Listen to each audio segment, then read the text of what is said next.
I'm Trisha Adams. This is an episode of How Would I Paint That?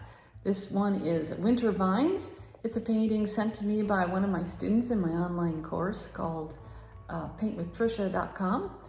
And I'm going to show you how I take this and turn it into this and the reasons why. So let's get started by looking at the reference photo. Here we have a winter scene and it's not sunny.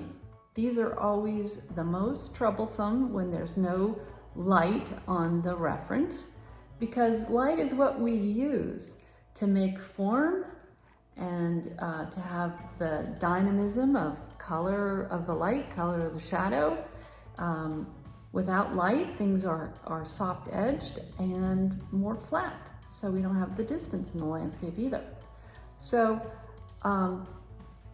these are all the hurdles that we have to overcome to do the painting. There's a very strong horizontal burnt orange strip going through, which is like a haze from the vineyard. The first thing I worry about is that it is a really hard line that I'm not going to be able to, like if I'm looking in the bottom of the painting and I want to go up and look at the top, I'm going to hit that line and I can't figure out how to get through. Same as if I'm looking at the top and I want to look at the lower part, I'm going to hit that. It's going to be like a barricade that I can't get through. I have to figure out how to address that, how to make it a little easier to pass through that area. The next thing I do is look for a focal point. One of the ways that you make something the most interesting part of your painting is to have contrast. It looks to me like that tree is got to be the focal point. Let's look at what my student has done.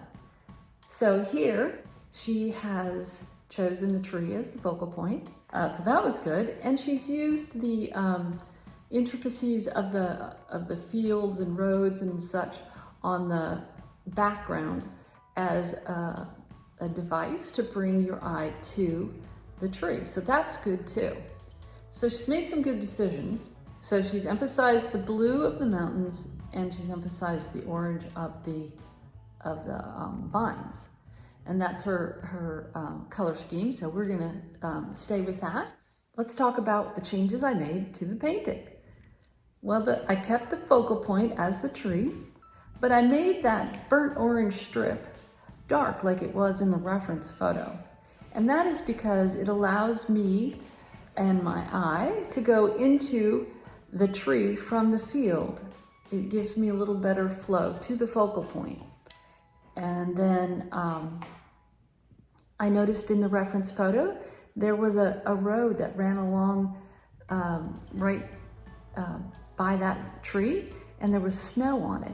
And it gave me the idea that I could use that little pieces of the snow on that road near the focal point as a light to make more contrast and make that area a little more interesting. I emphasized some of the fields and the lines of the fields coming on down to the tree. One of the hills with furrows, I made the furrows brown so that it would connect with that burnt orange strip and sort of help me move from one area to the next. I added a little bit of sky in the upper left, and that was, you don't have to. I just like to have a little bit of sky in my paintings. It helps me feel oriented where I am in the place. So I put that there. One of the little liberties I took is I had the idea of making the foreground be kind of an undulating field that moved into the next.